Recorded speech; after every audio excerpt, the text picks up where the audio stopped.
السلام علیکم ناظرین، آپ دیکھتے ہیں ہم سوشل ایشوز کے حوالے سے بات کرتے ہیں اور بہت سے سوسائٹی کے جو ایشوز ہیں ان کو ڈسکس کیا جاتا ہے۔ آج بھی معاشرے کی ایک ایسی بیٹی میرے ساتھ موجود ہے جو اپنے مسائل کی وجہ سے پریشان ہے، تو آئیے ان کے مسائل جانتے ہیں، آخر ان کے مسائل ہیں کیا۔ السلام علیکم۔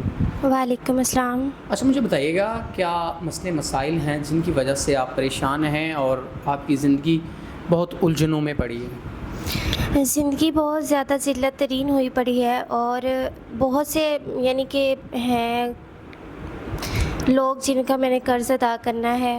میں ایک سید گھرانے سے تعلق رکھتی ہوں لیکن قرض میں ڈوبی ہوئی ہوں، اور جن کے میں نے قرض دینے ہیں وہ طرح طرح کے غلط مطالبے کرتے ہیں میرے ساتھ کہ ہمارا قرض دو۔ میں کہاں سے دوں ان کو؟ میں بہت پریشان ہوں۔ اور اسلام میں جائز ہے کہ اگر کوئی سیدہ یا بیٹی اپنی مرضی سے کسی انسان سے نکاح کرنا چاہتی ہے تو وہ کر سکتی ہے۔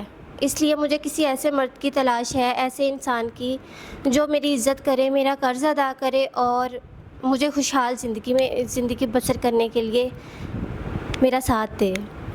مین کہ آپ یہ چاہتی ہیں کہ آپ جو ذلت بھری یہ جو زندگی گزار رہی ہیں آپ اس سے چھٹکارا چاہتی ہیں؟ جی بالکل۔ تو آپ کیا ریکوائرڈ کرتی ہیں کوئی ایسا انسان جو آپ کو تحفظ دیتا ہے، تمام تر معاملات دیکھتا ہے؟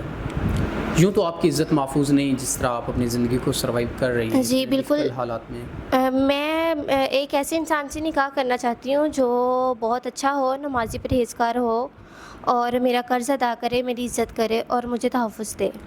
آپ کا مقصد یہ ہے کہ آپ تحفظ چاہتی ہیں ایک ایسے انسان کی صورت میں جو آپ کا محافظ بنے، آپ کو اچھے طریقے سے ڈیل کرے، آپ کے معاملات زندگی دیکھے اور آپ کو اس ظالم معاشرے سے بچائے اور آپ کی عزت کا محافظ بنے۔ جی بالکل۔